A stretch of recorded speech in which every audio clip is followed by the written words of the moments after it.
Hello, everybody. Welcome to another free webinar from Smith School of Business. My name is Meredith Dalt. I'm a business journalist here at Smith School of Business, and today I'm going to be your moderator for our discussion about driving process innovation.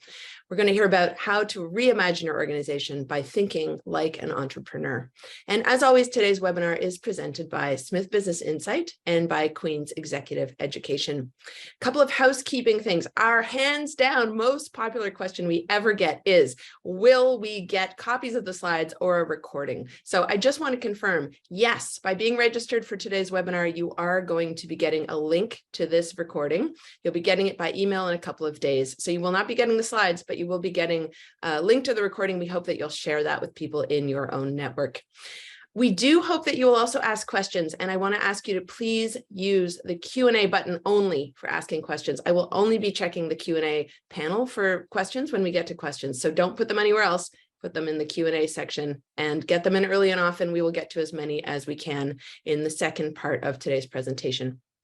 It's now my pleasure to introduce today's guest speaker, Barry Cross, an expert in and thought leader in innovation, execution, and operations strategy. Barry is an adjunct assistant professor and distinguished faculty fellow of operations strategy at Smith School of Business. After nearly 20 years in the automotive and manufacturing sectors with Magna Auto Systems and DuPont, where he led many key strategic initiatives. This includes nearly 30 program launches in North America, Asia, Latin America, and Europe. Barry speaks and consults widely in the areas of lean innovation, strategy, projects, and execution, enabling organizations to create sustainable value for their customers.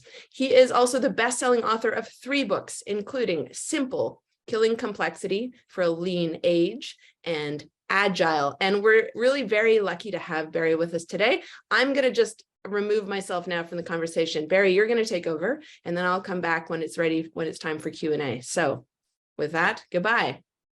All right. Thanks, Meredith.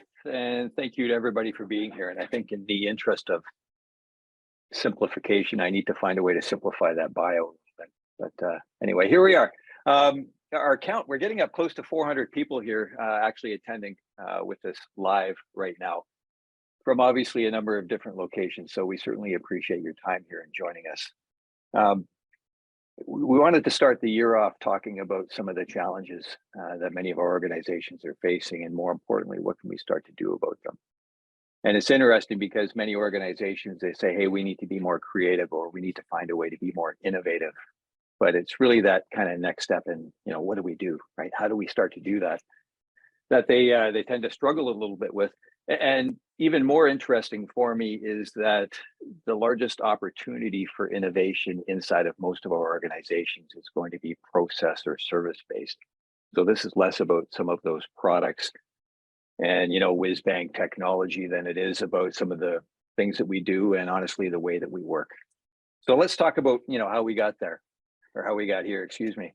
It's fairly clear that the pandemic, broke the economy, and it just changed the behaviors for so many individuals and organizations over the last 3 years that we're really just starting to get back to the point where we say, okay, now we can settle in perhaps a little bit and start to redefine what the business looks like going forward.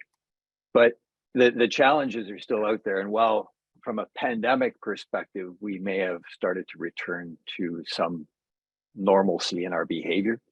We've got the implications like challenged supply chains, right? We've still got issues with staffing, and it seems like you can't go anywhere these days without seeing a join our team or a help wanted type sign, right? So, that's leading to further challenges. Any of you that traveled over the holidays, you may have seen something like this, and you've got my complete sympathy.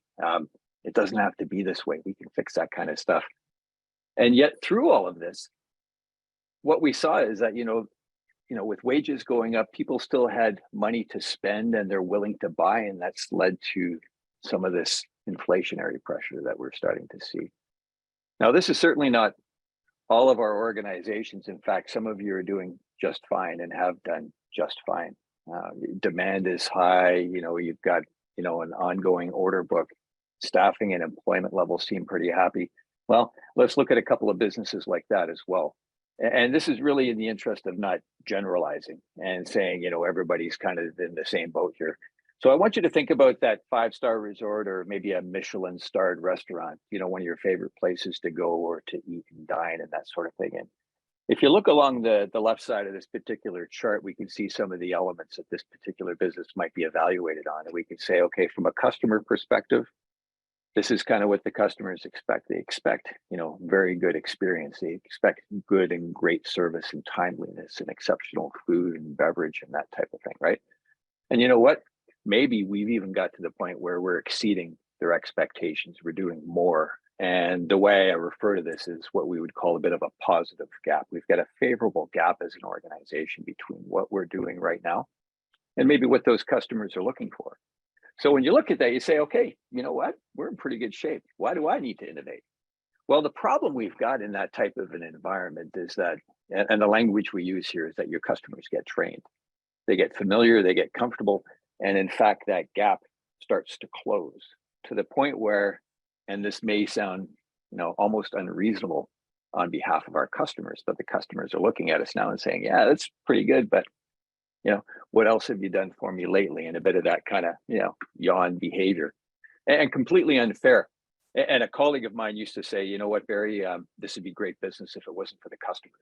Well, this is one of those scenarios where, our customers' expectations and demands keep increasing. So even in those organizations that are doing a good job, we've got to find a way to continually focus on the way that we work and our operations and the experiences and services that we're offering our customers. So in these types of environments, quite often we feel like we're a little bit stuck. So, what do you do when you don't know what to do?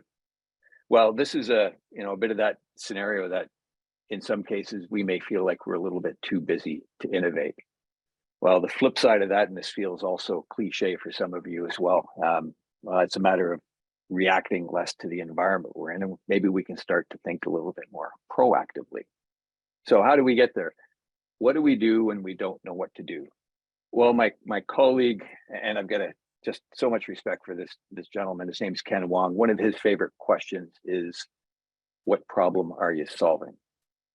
And I want you to take a step back for a minute and think about those larger challenges your organization is facing and has faced through the last number of months and quarters and over the last 3 years. And think about what kind of a problem you're solving. And through that pandemic, through the evolution of supply chain impacts, staffing challenges, overwhelmed departments, everything else, you know what? What we have here is a capacity problem. And that's one of the common elements and issues that many of our organizations have faced. And how have we dealt with those capacity issues so far? Well, as best we could, given the conditions we're operating in, we're still solving some of these issues internally with staffing.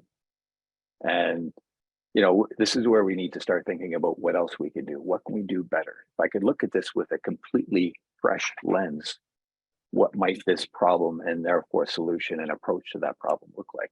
Right. So let me give you a sense for what this looks like. And I want to actually look a little bit at healthcare. I know we've got some people from within healthcare joining us here today. And I want to start off by saying this is not about the practitioner. I mean, these are some of the smartest and hardworking people in society. So it's not about the practitioners, but the environment that you're working in right now, extremely challenged. And I want you to, again, think about this as a capacity problem. So one of the issues we've got inside of, call it elderly healthcare and geriatrics inside of that particular industry, is the increasing number of people joining that particular demographic, right? And these are some very concerning statistics. And it's one of those things that we look at and we say, we got to be able to deal with this.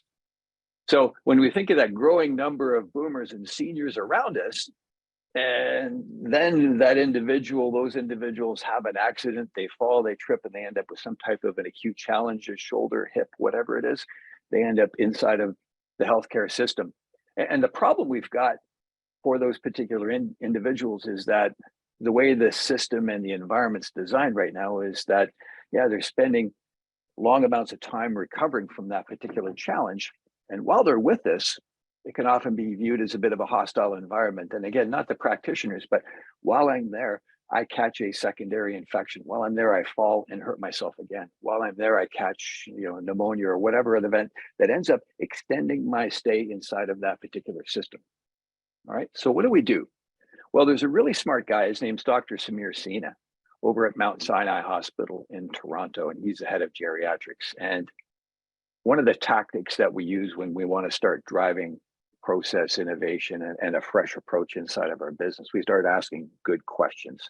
And his question here, he said, you know what, are we a hospital or a hotel? And that seems like a pretty odd question, but think about all those meals they're getting in bed. And he says, you know what, we don't get meals in bed at home anymore. Why are we still doing that in the hospital? And really what he was talking about is this idea of ambulation and movement of patients around the particular wards and departments in which they're in our hospital. So I said, what we need to do here is to run a bit of an experiment. And so he made a pitch to the board. He secured something like $40,000 in funding. And they let him run his trial. And this is another one of those tactics is to come up with a bit of a real world experiment where we get to kind of test and see what this would look like if we wanted to try something, right? So, in the overall scheme of things inside of a hospital system, $40,000 is not a ton of money. So he kind of cobbled together a bit of a trial. And this is what it looked like. He called it his acute care for elderly strategy. And essentially what he did was, instead of having these individuals kind of divided up in different departments within the hospital, he said, we're going to bring them all together. And he started that process by asking, what do we know about these customers? What do we know about boomers and seniors and the elderly? Well, some of the things we know, right? They like to group up. They're still very social at this stage for the most part. They value their independence. They value the ability to do things and to communicate and socialize. And all right, well, let's find a way to kind of do that a little more with them. And, inside of that trial, he created this specific ward, as I indicated, and he emphasized this idea of mobility and early ambulation post-procedure after they, had their hip fixed or whatever it is that they came to join us for. And it was kind of neat. So they take away the meals in bed and they say, we're going to put this little dining area down at the end of the hallway. So 3 times a day, you're going to get up, get out of bed and carefully move down the hallway. And we're going to have some people there to help you. And you're going to move down there. You're going to dine with other people like yourselves. You're going to go back after the meal and back and rest in bed. So you're going to do this 3 times a day. One of the larger causes of falls inside of hospitals for people in this group as well is kind of getting in out of bed. And a lot of those beds are kind of up at this height here. And that's very much for us. It's for the practitioners to make, blood pressure and evaluation and communication easier for us as the practitioner. Well, it's tougher for them to get out of bed. So we're going to lower all the beds in this ward. And then we're going to take away their slippers and we're going to give them some of these non-slip socks. And I actually went out and bought a couple of these non-slip socks, and they're wonderful, nice and warm. And they've got these little grip features on the very bottoms of the socks. Now, it doesn't allow me to do my whole slide into the living room like Tom Cruise kind of thing around the house, but you know what, they're helpful. And so this is what we've done inside of that particular ward. And other than that, we really didn't change a lot of the treatment or anything else that we're doing. We just adjusted the process and the environment for some of that treatment. We lower all the phone volumes, we cancel the paging and the overhead speakers.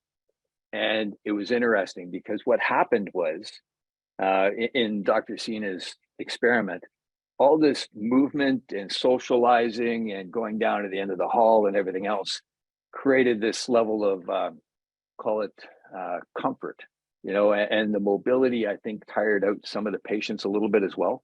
And they ended up sleeping more soundly, resting more effectively while they're with us. And the really interesting part of this is that just doing what he talked about here, the patients actually recovered more quickly and were discharged from the hospital more quickly. And that ended up in doing 2 things for us. It saved us something like $6 million a year inside of this limited trial.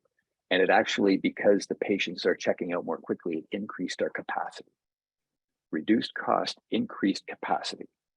And the patients love the idea. They're down there, they're socializing, they're having lunch and dinner with people like themselves, showing pictures of their granddaughter. Here's my granddaughter, she's doing her MBA at Queen's. We're so proud of her. And it was kind of them making more friends, and it was very positive for them emotionally and mentally as part of that process as well. So I thought, a really good experiment and a demonstration of what it is we're trying to do inside of this particular area of discussion.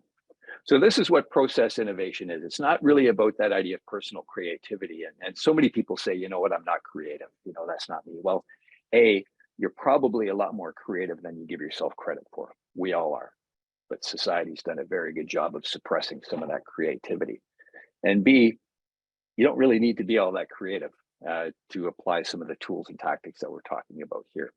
So it's how we engage with our customers. It's about us trying to make the jobs easier and facilitate simplicity for our employees and just eliminate some of those problems and bottlenecks that are actually getting in our own way inside of this environment, about the way that we work. And you know what? This is what intrapreneurship is. It's about the idea of process and service innovation, and done well, the stuff is sexy as hell, and it applies to basically all of our organizations. All right, so you look at this and you say, well, Barry, that's interesting. Why aren't more organizations doing this kind of thing? Well, there's a couple of challenges obviously associated with this. Number one, in most of these organizations, nobody really owns the processes. And I'm just kind of opening my chat here because I'm going to use it for this exercise that we're going through in a second. Nobody really owns the processes. They may be accountable for that function, but the actual acknowledgement of a senior member of leadership that they own a particular process is often not there. And within those particular processes, people often lack some of the basic process skills. So I want to show you a basic process here inside of my screen. There we go. This is just it's a simple 3-step process, cycle times of 10 seconds, 30 and 20 seconds inside of those 3 stations. And you look over here, we've got a lineup of customers ahead of that process. And it's interesting. If any of my friends out there at Fort Edmonton are watching right now, I know Darren is telling you better get this process question right. You know, this is not that complicated, but you know what? A lot of organizations don't actually look at their processes like this. All right. So inside of the chat, just drop in and say, you know what? Tell me what you think the overall cycle time for this particular process is. That is, how long would it take a single customer to get through this particular process? Right? So what do you think? How long would it take a customer to get through this particular process? And assume once again that we've got this lineup of customers. We've got a queue of customers that's not really all that limited. So we can have as many people coming through here as possible. All right, so how long would this take us to get through? And you do the math on that and you're absolutely right. That would take about 60 seconds. About 1 minute for us to get through if a customer is moving from station to station. All right, so a 60-second throughput time. Now, the second question is, how many customers can we serve per hour with that particular process? Right? How many customers per hour can we serve? Now, this one's a little more tricky, and you look at this and yeah, you could say, okay, 60-second cycle time, I can serve 60 customers per hour, but that's not the correct answer. The actual answer for this one is right here. Let me just bring up my pen. If you look at the cycle time of your longest cycle time task, it's 30 seconds. And that particular task determines the overall pace or cadence of your process. That's my bottleneck. And that particular task should suggest that my overall throughput is going to be 120 customers per hour. I can have one customer coming out of that process every 30 seconds. So that's one of our opportunities here, is to say, as an organization, can we actually get better at understanding our processes so that we can make our processes and overall operating environment more effective, right? That's challenge number one. Challenge number two is that, you know what, the processes that we do have are not often designed for our customers or our patients or the people on the receiving end of that particular process. Very often they are designed for us to make our jobs easier. And take that bed inside of many of these particular hospital environments as an example. That bed height is problematic for patients while it's making our jobs as practitioners a little more straightforward. All right, let me give you an example here. The process is not designed for us, for the customers. All right, I was out meeting with some clients in Calgary back in October, and I stayed in a little boutique hotel. It was fairly new. Nice place, but I get up to my room, I check in, and I get ready to do a little bit of work, and this is the chair that's by the desk. Now, some designer for this particular suite of rooms in that hotel picked these chairs out specifically, and I looked at the chair, and yeah, it's a really nice looking chair. I'm sure it was hundreds of dollars. But that particular chair looks like some place I would sit if maybe I was penning a memo to the prime minister or something, right? All right, so aesthetically interesting, but then I went to sit in the chair and I'm way down here. And the table height is up like this, and there's no way that you could sit in that chair and work effectively at that particular desk. And like I said, they spent hundreds of dollars on this thing. So I call the front desk and I say, hey, look, I need a real chair. And unfortunately, they didn't know what to do with that at that particular time. But this is one of those scenarios where, we call this drive-by design, where we design something that's interesting for us as an organization, but it's actually obstructing the creation of value for your particular customers. All right, so think about those two challenges that we've got. Now we look at this as an organization or leadership and we say, well, all right, what do we do about it? Well, to start to drive process innovation effectively, we answer a few questions once again. And in this case, question number one, who is your customer? And any of my former students or people who've heard me speak before, this is one of my questions that I ask again and again and again, right? So who is the customer? What do we know about them? What's their behavior? What are their interests? What do they drive? What do we know about them? And when you start to understand more about those particular customers, you can start to tackle, the delivery and creation of value for those particular individuals and organizations. All right. Step two, somebody within the organization has to own that process, and they've got to acknowledge that ownership and responsibility, and then say, okay, if we've got an issue over here, maybe we've got to start to deal with it. So I'm going to assemble a cross-functional team, 5-6 people within the organization to start to tackle it. Somebody from finance and accounting, somebody from logistics and technology and engineering, and let's bring those people together and start to understand where the opportunities lie. And the last thing we're doing, kind of the next step here is you start to look at this and you say, okay, how do we start to map the process? And for me, Post-it notes make you smarter. Post-it notes create visibility, and you can do this electronically, you can do this on a whiteboard, or you can use Post-it notes and Sharpie markers. And once we've actually mapped out that process, you can identify that particular task or obstruction or bottleneck where we're actually causing customer pain or dissatisfaction, or we're creating challenges for the employees inside of your team. And until you actually map out that process, until you actually create a bit of a process flow diagram like this, you can't fix it, you can't improve it, you can't make the process better. So it's that process analysis step. It really requires this level of visibility so that you can actually see what's going on. And once that cross-functional team has mapped this out, you can all kind of look back for a second and agree, yeah, this is what we're doing. We're really doing it that way. Yeah, well, Kevin designed this process 15 years ago. We've never updated it. That's still the same way we do it. All right, so now you've got it mapped out like this, and you've got the opportunity to start to fix it.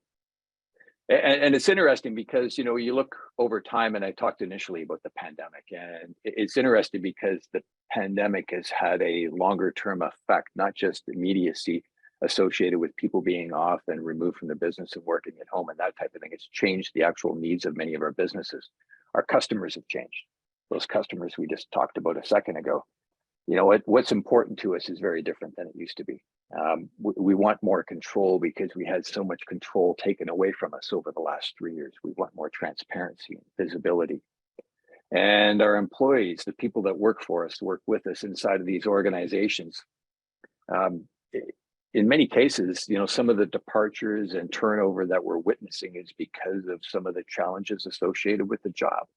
So when we focus on, dealing with, those customer challenges and give the customers control and give employees control over their particular functions, we're able to start to elevate the experience and increase the level of capacity that we've got as a business. So these are key opportunities, and it really is independent of what type of business you've got. It's education, it's healthcare, it's government work, it's any of our product or production-based businesses that are out there as well. We've all got opportunities to solve and alleviate some of these pain points, and therefore increase the capacity that we've got as a business. All right, so what does that control look like? Giving customers control, there's a couple of key ways to do it. One is when it's focusing on the timeliness of our delivery. None of us like to wait, right? So if we're on time, if we're predictable that way, if we're as expected, that's going to increase levels of customer satisfaction. The other thing associated with transparency, and this is kind of neat, when you give customers visibility or provide transparency on your processes, you're actually increasing the level of customer satisfaction. And there's a number of examples out there now that we're all familiar with. And there's some colleagues of mine at other institutions, guys like Ryan Buell, Mike Dixon, another really great researcher. Her name is Leanna Victorino, and they're all at different universities here around North America, but they focus on the idea of transparency inside of some of our deliveries.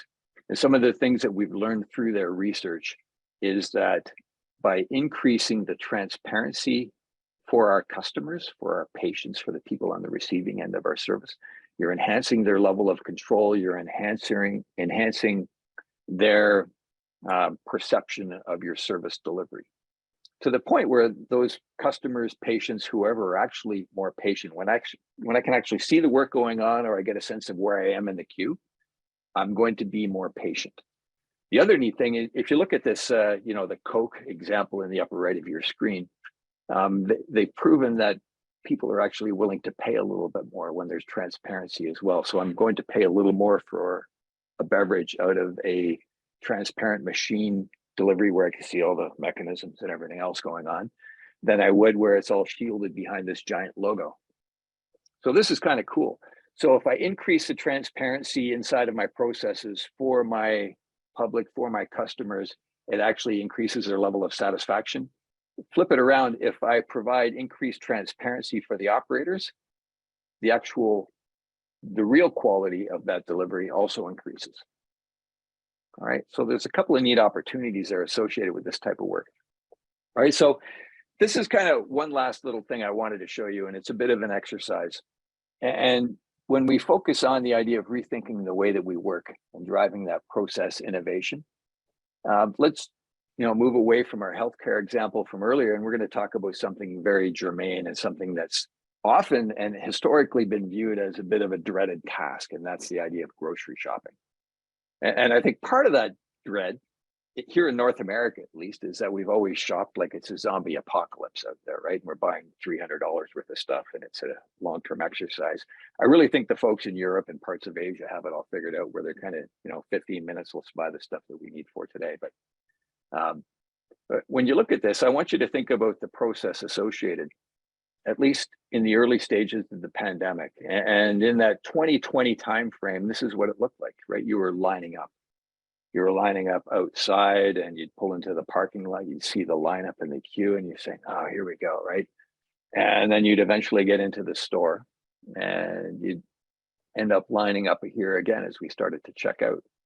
So I want you to think about this. If we go through those 3 steps that we talked about earlier, number 1, who is our customer?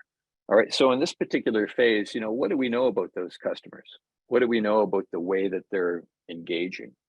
And part of what changed there, at least for us, for many of us through the pandemic, is suddenly grocery shopping became less dreaded, if that's an appropriate turn of phrase. For some of us, that became date night, right? It's Tuesday night, the kids are gone, and we need groceries. Hey, honey, you want to go and buy some groceries? I'll take my wife to the best places. But you look at this, and yeah, that was a bit of a changing character. Yet through that, regardless of whether or not this was date night, it was something at the other end of the scale that we just had to do, nobody likes to line up. So what I want to do here is I want you to think about this. All right, what can we do? Who's the cross-functional team? We'll likely have somebody from head office. We're going to have somebody who's representing our purchasing function, who's buying stuff from organizations, bringing it in. We'll have some store people. We'll have somebody who's stocking shelves, maybe a cashier, somebody from management. And we'll bring that team together. And I want you to look at this now and say, what would I do to fix that? What would I do to make that a little bit better? And then ultimately what comes out of this is a bit of a process flow diagram. And it doesn't have to be any more complicated than this. And there's all kinds of technology we can use. There's a bunch of different symbols. But you know what? If you get it up there inside of these, Post-it notes or some other format, you've got 5, 6, 7 symbols that you can use. And that will do a very nice job for you in understanding some of the opportunities. All right. So within our studio audience, so for the folks at home here who have a chance to earn a box of rice-a-roni, what would you do? How would you make this a little bit better? Right? What would you do with this particular process? What would we do here? Let's see. Online ordering, good. Thank you, Shelly. Ali, partner with Instacart. So we've got delivery as well. Appointment times. Paul, I love that, right? Where we can actually schedule a slot and then I'm going to basically work right through. Cut down the shopping time. Online orders using Mesh. Mesh has got some lean skills. Thank you. Yeah, you've got a gamble walk that we can do here. Online order deliveries of groceries, self-checkout. Yeah, when we've got the technology working effectively, automatic payment, right? So as soon as you pull it off.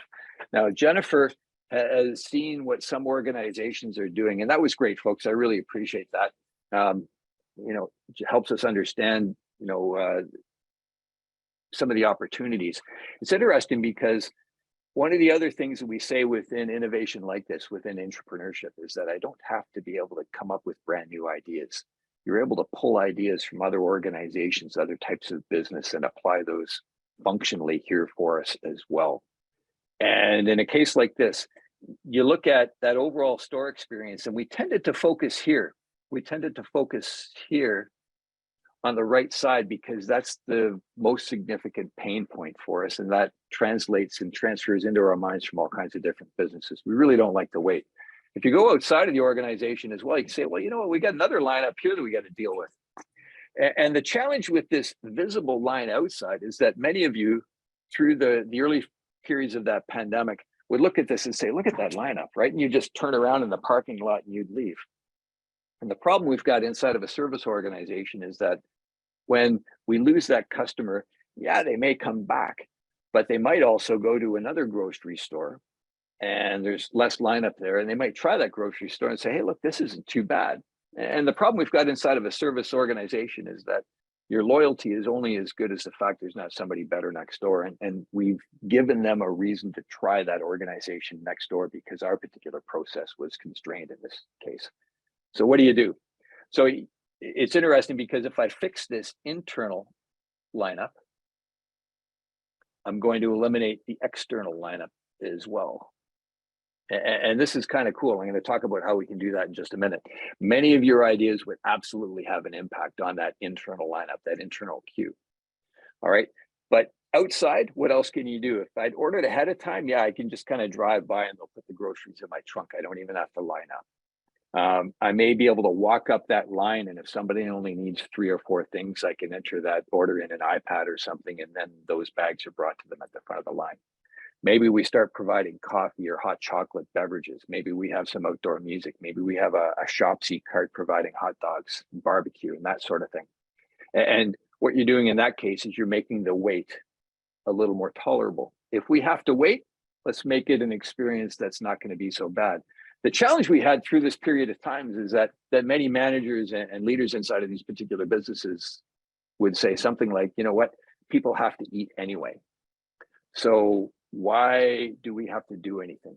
They will always buy groceries. They will always need groceries. Well, what's going to happen is that somebody like you, like your organization, is going to solve the problem. And then people will start to gravitate there. And by the time those customers are gone, you won't even realize what's changed, what's happened. It'll be too late at that point. So we want to be able to fix it. So I love what you've talked about, and a lot of the pain that you're eliminating over here is absolutely appropriate. The other thing we want to do, if you look at where the actual pain, where the constraint is, it's always at the checkout. And this inverted triangle right here is really the idea of a queue or a bottleneck or a constraint at that part of the system. So how do I eliminate that? Well, one of the easiest opportunities, when many of you are checking out inside of these grocery stores, you would look at the front row of, say, 8 cashiers. You'd look there and you'd only see 4 people working. Yeah, we've done a good job with the plexiglass shielding. We've got masks and wipes and sterilization and everything else, but only half of those particular cashiers or cash stations are staffed right now. So one of the first things I'm going to do is to make sure that during peak periods, I've got all 8 stations staffed. And that will eliminate some of the constraint. And then if you can move some of your customers to online, if you can arrange some other type of pickup or delivery, you're facilitating the elimination of some of these constraints. And it's interesting because those changes in behavior are going to be long-term. And while there will always be cases for us to go in and buy groceries in person, those organizations that use this crisis as a means to evolve their operations are going to be leading the field moving into what these businesses look like next, what they start to look like over the next 3 to 5 years. And those are the real opportunities for us. All right. So that's kind of what this is about. And it's interesting when you look at what we've done here over the last 35 minutes, I wonder if you caught the head fake. And, you know, I started off talking about lean and about driving innovation. Well, you know what? This is really about lean. And you're looking at that and saying, well, wait a minute, that didn't feel like lean. Well, it truly is, because when I'm using lean as a manager, as an executive, as an operator inside of my business, I'm freeing up resources. I'm giving myself the ability to focus on what's most important right now. And one of your most important decisions as a leader, as an executive inside of your organizations, is the allocation of scarce resources. And this is where lean and lean philosophies and lean approaches and tactics get to be an enabler. They enable you to do things differently. They give you some of the tools and skill set to look at a particular process or operation that you've got with a fresh pair of eyes and say, what would I do with that if I could do anything? All right, so the easy question to kind of make this a little more comfortable inside of our minds here is to say, well, what would I do with an extra hour every week if I had that time? What would I do with an extra hour if I had that time within my day-to-day operations? And the challenge we've got is that in many cases, you know what, it's some of those process challenges and difficulties that we've got as a business that are holding us back, that are constraining us. And you think about where you're spending your time right now, it's these challenged processes or bottlenecks, constraints that are actually wasting your time, that are consuming those resources. They're creating frustration on behalf of some of your team, and they're creating anxiety and disappointment for some of your customers. And the real core here, the core value for us is that when I start to do this, when I start to build this environment, this culture of evaluation and creativity around my business and focusing on the way that we work, you're going to be driving enthusiasm for your employees. You're going to be eliminating some of the problems for your customers. And this is where it really starts to connect. And this is where you really start to create some value. All right. So with that, I think our time's pretty good. I'm going to turn it back to Meredith. I wanted to start by saying, once again, thanks to everybody for being here, and we'll open the floor for some questions. Then I'll stop my share right here. Wonderful. Thanks, Barry. And thanks to all of you for answering Barry's questions. And sorry for that confusion with the chat and Q&A, but I think we got it sorted.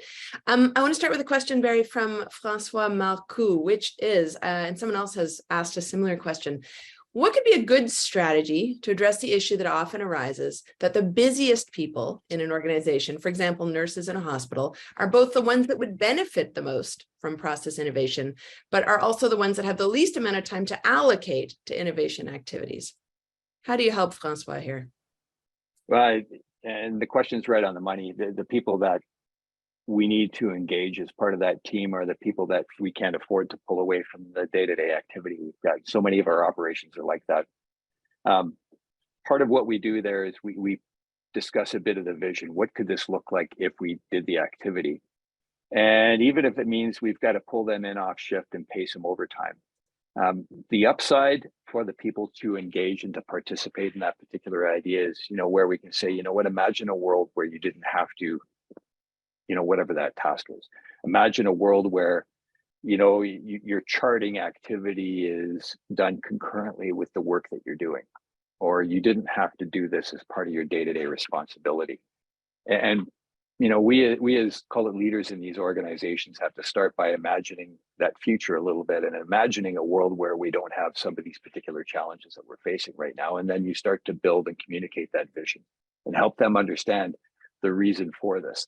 This is not about headcount reduction. It's not about doing more with less. It's about finding a way to, you know, make this, you know, a more comfortable place to work, or a place where our customers are happy, or the people want to be here. They want to be here on a day-to-day basis. So once we communicate that vision and help them understand the why, then it's easier for us to get them engaged in the what. But really good question. But I think also the question is like, how do they, when? I mean, you've got a nursing station, for example, crazy busy, trying to manage. Are you saying to them, hey, before you leave, jot down a few innovation ideas? Like, Well, are you no. holding a session with them? How are you doing it? Yeah, it's at some point we've got to be able to remove. So while the work likely can't happen at that nursing station or at the checkout in our grocery store, and in a myriad of other, call it those hub spots within any of our operations, we can simulate a station like that. We can take over a conference room in another part of the hospital, or the back room, the training room inside of our grocery store, and we can mock up that particular environment. And we can say, okay, why is it so busy, and just start to map out the nature of that particular work and why it breaks down inside of those areas, and start to have, the people who are experts from different areas, the people that contribute to those bottlenecks, the people that behave as a patient, start to get their sense of it. You've got to start to make this into, call it that real world example again, like Samir Sina did at Mount Sinai, and kind of build an environment where we can start to test stuff. So it's got to be removed. You don't have time, you don't have space, right? And we're messing with people's safety if we start to do it in a live hospital environment. We've got to be able to pull that back. But you're literally saying, hey, everybody, drop it. Like, we're going to book a special innovation period. Yep. We're taking you out, paying you overtime for half a day. You're going to come and work with us over here. And while that sounds unreasonable to some of the people in the room right now, it completely does. I get it. If we don't pull back, if we don't stop, if we don't pull some people in off shift or bring in some people to kind of fill the gaps while we bring those gurus into that discussion, a year from now, we'll be having exactly the same discussion. Right. Okay. So it's momentary pain to make long-term. That's exactly it, Meredith. Right. Okay. Those of you who are putting questions in the chat, if you wouldn't mind, Q&A button is the way to go because it's easier for me to see all the questions coming in. So thank you for that. A question from Mesh early on, again, when you were talking about a hospital scenario. Mesh writes, I totally agree with you that capacity is one of the biggest challenge organizations are facing, but the speed of technology innovation and adoption is also another challenge.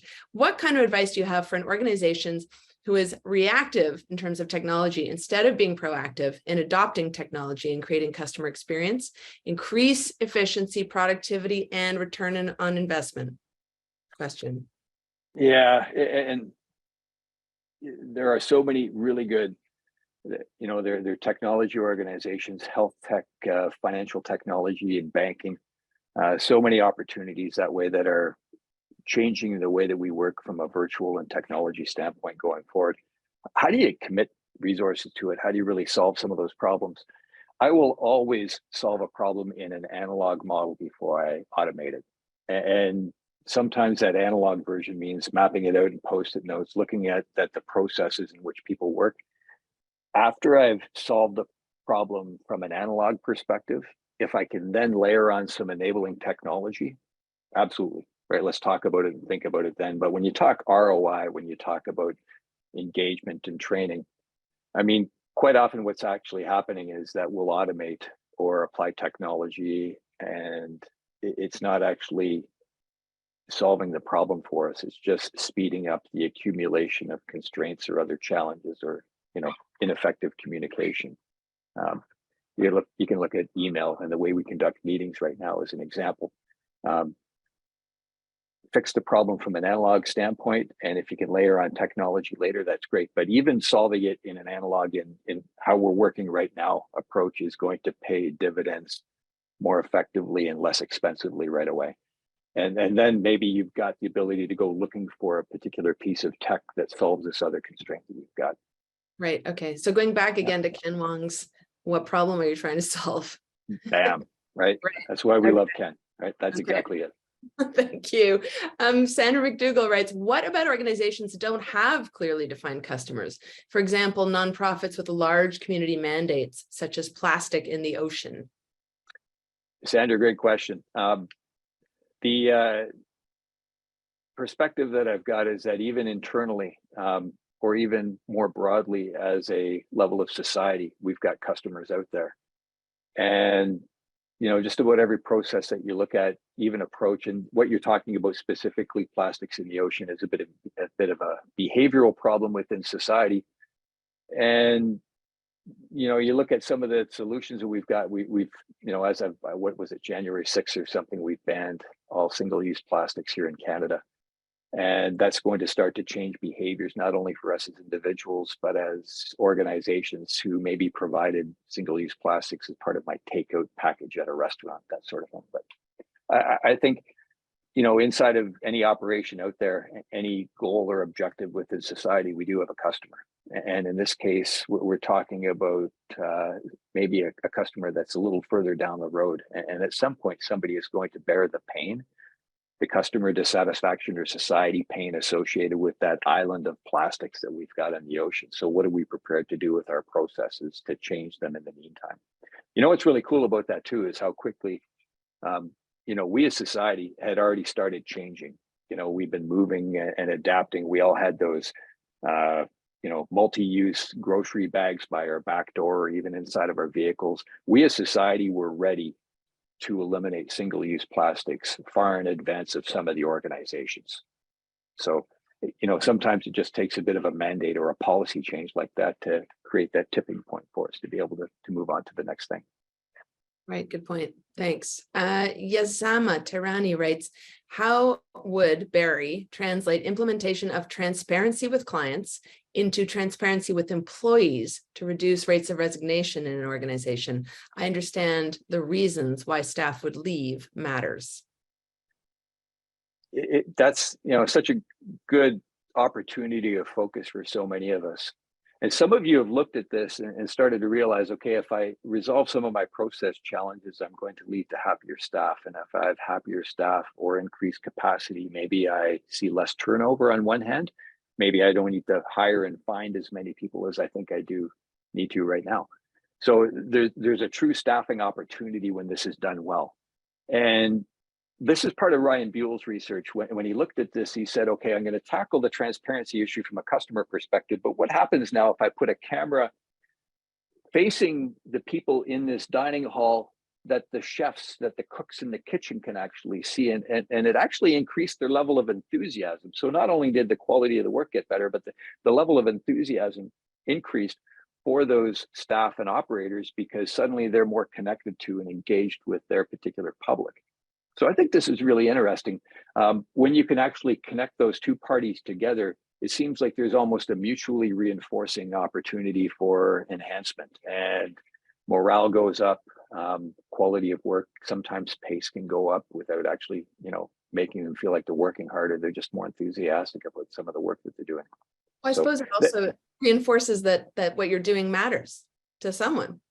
Yeah, and it's valued. And when I can put an actual face on it, when I see, Barry or Meredith out in the audience right now, or lining up with their tray to get, food inside of my dining hall, it personalizes the order a little bit. Right. Now, if Barry, didn't tip us last time we're here, maybe my portion is going to be a little bit smaller. So anyway, okay. Yeah, I always want to half and pushes it away, then that's not so good. But yeah, exactly. So speaking about transparency again, Nicole Sarisco asks, in the B2B setting, what's the most effective way to show process transparency without opening the hood to the intricacies of the organization? I mean, not everyone can put a clear cover on their Coke machine. Yeah, the B2B side, sometimes you don't want people to see how a sausage is made. People have heard that analogy before. But at the same time, if the person on the receiving end can understand some of the challenges that we're facing or what goes into the work that we're providing, they can be more patient or more tolerant. In other cases, and there's companies like, say, Toyota or Motorola that would actually evaluate that process, and they're going to help you get better as part of working together. So there's an advantage to us of opening the hood to some extent. And for some of you, obviously, it really just doesn't fit how you operate or who you are, but that's fine. But it shouldn't be something that we don't talk about, because it's creating an opportunity for input, for expertise, for even just understanding and tolerance. Or perhaps there's some level of payment opportunity that arises when somebody understands just how complex it is, how complex the work that we're doing is. And I think that has value for us as well. What about the risks, though, of sharing too much or of giving away insider tips, or, how do you balance that? Yeah, it gets back to that part of that innovator's dilemma. If I share my idea, what happens if somebody steals it? Exactly. Well, yeah, you know what? It's interesting. People are paying a lot less attention than we think they are. So, and I'm not trying to be sarcastic with that, but they really are. You know, it's people have when you think about those of us in the room here, when you've tried to present an idea, when you've tried to pitch a solution, and you generally you get that kind of arms crossed, leaning back response where, hey, that's a really good idea, Barry, but you can just tell by the body language that they're not buying in. Right. People are paying a lot less attention, and it's a lot harder to sell a new idea than we think it is. And there's ways we get over that, but it's something that you know, I'm spending less time worrying about that. If I've developed that culture around my organization of focusing on the pain points and the bottlenecks and constraints, I'm going to be moving faster than my competitors can keep up with anyway. I'm going to be that organization that reestablishes how business is done in my particular sector. And it Right. really starts with this stuff. Product innovation takes longer. It can take years and, you know, substantial investment. I can tweak a process over a weekend, and by next week, I can be doing something very differently. Look how quickly many of these organizations dropped in face shields and sanitization and queue stations where you've got to be separated by 6 feet, you know, literally done over a course of hours in a couple of days. And if they could have just reinforced that and started to, okay, what else can we do, as opposed to saying, okay, we're good now, that Mm. would have been pretty cool. Yeah, true. Um, which also leads to a question, maybe I guess, about changing customer behaviors. Susan Sen writes, the solution to many process issues starts with know your customer. Can you suggest some tips on better uncovering changing customer behaviors? You know what, that's Susan, that's terrific, because it actually highlights some of those symptoms that we can all look at. And I'm not sure on our timing. We've got a bit of time here, but if you do nothing else, right? Not only are you watching, you know, for changes in behavior, but what does that look like specifically? Well, look at your processes. Look at where you've got people accumulating. Look at where you've got people lining up. Look at your processes for areas that are causing dysfunction or frustration for your employees. When you start to see those things, where you start to see processes breaking down, or you start to look at rework, you know, what do we have to keep, you know, redoing, you know, every third try? You start to look for some of these symptoms around the business. That's going to give you a sense of where to dig into and evaluate not only customer behavior, but what's actually causing the problem that we're trying to solve here as well. Right. Okay. And yeah, that's a great answer. Thank you. And so I want to go to this one from Adriana, which is, in a very traditional organization with people working in it for so many years, it's difficult to change processes because there's always that we've done it this way for so many years, including the manager. How do you bring people to innovate? um, you know what, if you really have to get somebody's attention, what I started doing is even having students do this as an exercise, but write a pre-mortem. And a pre-mortem is where we look forward in the future, say 3 years or something, and this is us closing our doors. And it's drafted like a newspaper article, and you know, Omnicorp closes its doors, and you can talk about why inside of that short little 100-word newspaper article. Hopefully we don't have to get to that kind of step, but it can be incredibly effective as far as getting people's attention. But in this case, what are you doing? Well, you're looking at the organization and saying, you know, part of it's the process is, yeah, it's been this way for 15 years. We have to put a lot less faith than we have been putting into our best practices. And quite honestly, many of our best practices and the way that we work right now are obsolete. And that doesn't make you a bad person or a bad organization. This is nature. You know, so many of our organizations, we've been doing it the same way for a number of years because we haven't actually sat down to focus on some of those opportunities. So once we acknowledge that those best practices and that process is obsolete, that's fine. It just means a matter of taking, you know, one of those processes, and we're going to tackle that next week. We're going to start to focus on this type of stuff, and that's where you start to build a bit of that innovative culture. Now, I'd recommend also as part of that process, don't start with the, you know, the 800-pound gorilla, the most important or the largest process that we've got inside of our operation. Pick something a little smaller, build a few of the tools, the skills, the perspective, and then you can kind of move on to something where you can make a broader impact in the business. But just acknowledge, yeah, my name's Barry, and this process that we've been using for the last 15 years is obsolete. And you know what? It's January. You know, this is as good a time as any to be better. And Right. that's what we're going to do. course, I think everybody on this call probably is aware of those situations where a new manager comes in or a new boss and they've got new ideas because they've got that objectivity coming in, and then they're coming in and saying, okay, we're going to change these things, and everyone says, but this is the way we've always done it. So then do you get kind of a whole systematic institutional like digging in of heels where people are like, you're the new guy, you can't come in and make those changes so quickly? Well, I want to tap the new guy, the new girl that's got that fresh perspective and maybe the experience from another organization where they did it a little bit better. The way we've done it, or the way we do it now, is just the way that we've always done it. It's not locked in stone. We're not trees with roots, going down 15 feet. We've got the ability to adjust this stuff. And once again, like the earlier question, if we don't start to reflect on this right now and think about it, we're going to be doing exactly the same thing a year from now and facing the same challenges. And think about how many customers we've lost over the last 12 months because we haven't chosen to focus on this. And maybe there's a lot of customers right now, but somebody in our particular business, our area of focus, is going to fix this. Right. And then we're going to be forced to adapt because they've changed the way that we work. Right. So leads me to this interesting question from Duncan, which is sort of the opposite of that suggestion. Your comment about European grocery stores jumped out at me. When I lived in France, I was initially frustrated that grocery stores had such limited hours and were closed Sunday. But now I understand that that fits their cultural values of leisure time, time away from work and productivity. Shopping itself is more of an event than a chore. Is more innovation and greater efficiency always the right goal, or can simplicity and tradition be better for us overall? Simplicity and tradition, it's fine to be part of our core values, who we are. But I want you to look at your organizations and say that innovation, creativity, review, evaluation, holding each other accountable needs to be part of the way that we work and part of your culture. And that doesn't have to be negative. It's not saying that we're doing, we've got bad people or you're not doing a good job. It's saying that, we can make it easier for people. We can make it easier for our customers. We can make it easier for our employees. We can have more fun doing it. And it's one of those things that can be self-reinforcing to the point where it just becomes part of the fabric of the business, of the institution, and we get very good at it. And then at that stage, that's when you become one of those organizations that people aspire to work for. Right. It makes you easier for you to recruit. You've got less turnover, training and evaluation, and your HR costs go down because we're one of those places that is considered one of the best managed organizations in our particular, field. Right. Okay.